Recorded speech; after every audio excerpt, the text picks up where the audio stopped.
So in this video, we're going to put it all together and I'm going to show you an example of um, the design process that will employ on a small little project that's similar in scale and scope to what I have asked you all to do. Um, for this, I decided that I live with cats and I just thought it would be fun to do a habitat for a cat residence. And so I Googled cat house and I realized after I Googled it that it is slang for a brothel, but nothing along those terms came up because cats have become so famous that now cat house is more synonymous with actual cat houses. So, and you could see there's some cat houses here and none of these are going to work for my cat. So I'm going to design her a custom cat house. I actually live with 3 cats, but I interviewed all of them, and the only good video that I could show you all was Ava. So we're going to do one for Ava. And what you're going to see in the video is that I'm going to ask her some questions and you're going to see her reaction. And like most clients, she won't know how to answer the generic question, what do you want? That's a very difficult question to ask. And so after I'm going to show you the interview. But after that, I'm going to show you, I did some sketching for her personality and for how I know what she wants and what she likes. And so this cat house is designed with her personality in mind and based upon her as a cat and her style. So this architecture studio is nice enough to put together this image here to show us the different phases of the construction process, the design process. And we start off with pre-design. And so that's where we gather information, we talk to our clients, we learn everything possible that we can about our clients' goals and space requirements. We learn about how they're going to use the space. And we just start brainstorming and thinking up ideas. And then in the schematic design phase, once we move there, we're going to start the process of translating the program. And the program is something that we will come up with at the very beginning of this or the very end of pre-design. It's fluid, right? So it's not hard set rules. And the program is where we're going to determine what goes into our space. And that is things like, are we going to have a kitchen? Are we going to have a living room? Are we going to have a dining room? Are we going to have 2 bedrooms? So that's our program. That's where we start defining the spaces. So then schematic design, we're going to translate that into design concepts. So we start doing bubble diagrams. We start moving around, looking at different ways to put documents together. Put spaces together. And at the end of that, we kind of come up with a preliminary floor plan and a preliminary exterior. I'm going to tell you I'm a 3-dimensional person. I work massing. So you do that. You should do that too in schematic design. Start thinking about it in 3 dimensions. This is also not a bad time to start doing some preliminary site analysis to kind of understand what's going on there. Then once we get into design development, we start to bring in our consultants. We refine the design further. We do code research. We turn it into a more, we'll put it into CAD. Let me put it that way. We put it into CAD. We start coming out with an outline of the specifications we need. We start coming up with cost analysis. Now, this is a lot more than what we're going to do for our little projects. For our little projects, we're going to keep it very simple.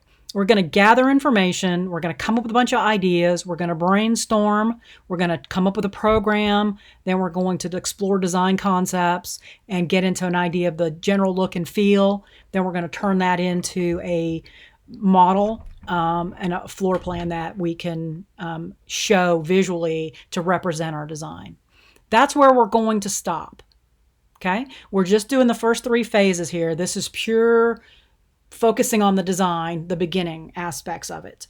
The next step, which is construction documents, is this thing you're going to begin to learn in RBDT 1200 next semester. You're going to start learning how to turn those design ideas into something concrete.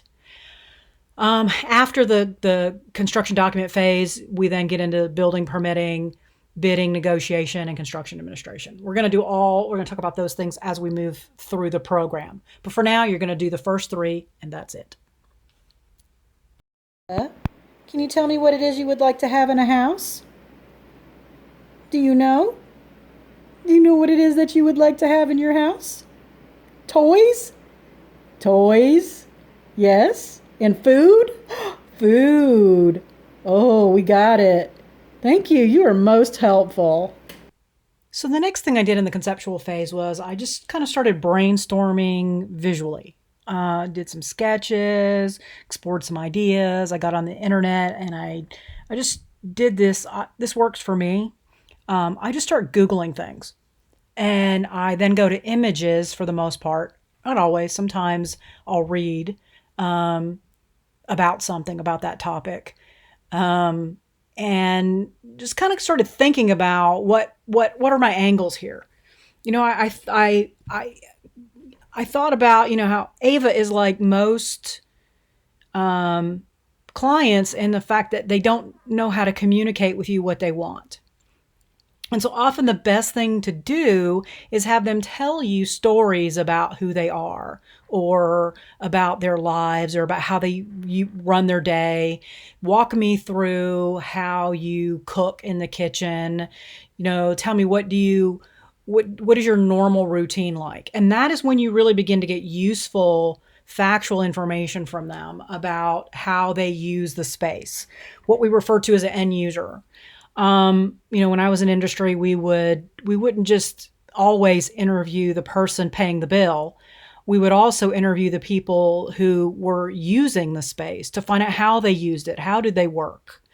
And the more questions you can ask and the more detailed you can get, the more information you can get to help you make decisions about design. And so that's one of the things I did, right? So I wrote here in the box that cats are silly and goofy, especially Ava, because she was. I mean, that in that interview, you see how silly and goofy she is, and that's actually really something that will help me figure out style. Because I actually started with, well, what kind of style would I want to use here? What kind of style would be appropriate? But because she's so silly and goofy, something like Dadaism would be ideal. I'm not exactly sure how I would pull that off, because when you look at most Dada, it's kind of colorless, and cat toys, the thing that cat toys and food, the thing that she perked up about, cat toys are very, very colorful. So maybe, and this is where, you can start to get more complicated with your designs as you get further along. Maybe I combine pop art and Dadaism. And I kind of like that. I kind of like thinking that might work because I can put the two of them together in a way that will give me silly and goofy, because both of them can be. You see, I did a squash and stretch motion of a bouncing ball, just kind of see what kind of ideas. I kind of like that, but I'm not really sure how he would turn that into a cat house. And then actual cat toys abstracted. And I just kind of drew a couple. And I think that's where I'm going to go with this. I'm going to take actual cat toys, but abstract them to make them silly and goofy, and then put them together to create a cat house. I looked at cat symbolism. I Googled cat symbolism, and then a lot of really interesting things came up there. I like what came up under the cat totem. I thought that was a cool idea. I could develop the cat totem was a really cool concept. That could be something fabulous for a cat house. I don't think it's where I want to go. I think I want to go more with the weird, silly, goofy angle.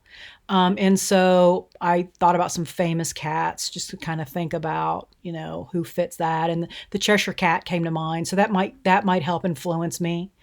Also things I researched: cats are smart, intelligent, adventurous, cuddly, playful, and they are nothing if not stubborn. So those types of things I could then play off of or pull off of. But I'm just so in love with the idea of cats are silly and goofy, and the idea of abstracted cat toys so that they lose their cat toyness without losing the essence of what a cat toy is.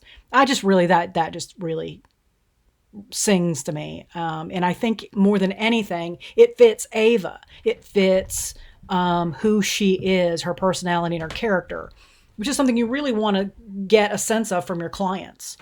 And that's why it's important to spend time with them to kind of figure these things out. So, okay, so that's kind of where I am. So now I want to do is kind of start working with this a little bit. I'm going to do some more sketching and kind of try to figure out where I'm going with this and see if I can't get it to start to materialize. And so in the next step, we would get into, because all this is part of the conceptual design, is we're going to start trying to move, a little bit more into the end stage of conceptual design, where I kind of have a massing. And then from there, we move into schematic, where we start drawing a floor plan, a rough floor plan. Now I'm keeping this simple because in this course, you all are doing these types of small little projects, and I want you to keep them small for now, because a house at this point would just get it would be too big of a project. So we're just starting with small little habitats. Okay. All right. Let's move on to the next part.